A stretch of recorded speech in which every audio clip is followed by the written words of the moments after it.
Hey guys, मेरा वे नवीन, आप देख रहे हैं नवीन टेक्निकल जोन। तो गाइस आज हम बात करेंगे Realme 15 5G and 15 Pro 5G के बारे में। एंड गाइस आज का हमारा टॉपिक है how to solve sound problem solutions. तो गाइस अगर आपके फ़ोन में आपको साउंड से रिलेटेड प्रॉब्लम्स है, जैसे कि आपको गाइस देखिए किसी भी ऐप्स या फिर एप्लीकेशंस का नोटिफिकेशन आता है तो आपके फ़ोन में आपको साउंड शो नहीं करता है, तो आप चाहते हैं कि आप साउंड से रिलेटेड प्रॉब्लम्स को अपने डिवाइस में फ़ोन में ठीक करें, तो वीडियो को लास्ट तक देखिए एंड समझिए। एंड अभी तक आपने हमारे चैनल को सब्सक्राइब नहीं किया है तो प्लीज़ सब्सक्राइब कर दीजिएगा।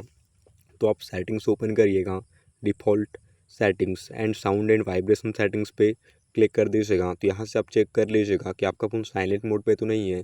एंड उसके बाद यहाँ से आप वॉल्यूम्स को इंक्रीज़ कर दीजिएगा, media volume, ringtones volume, notification volume and alarm volume को गाइस फुल इंक्रीज़ कर दीजिएगा। एंड चेक कर लीजिएगा कि आपके फ़ोन में ringtones and notification tone set है या नहीं। तो इस टाइप से आप जैसी सेटिंग्स करेंगे तो आपके फ़ोन में साउंड से रिलेटेड प्रॉब्लम्स ठीक हो जाएंगी। तो गाइस ये था आज का हमारा टॉपिक। उम्मीद है गाइस आपको वीडियो पसंद होगी। आज के लिए बस इतना ही। Thank you.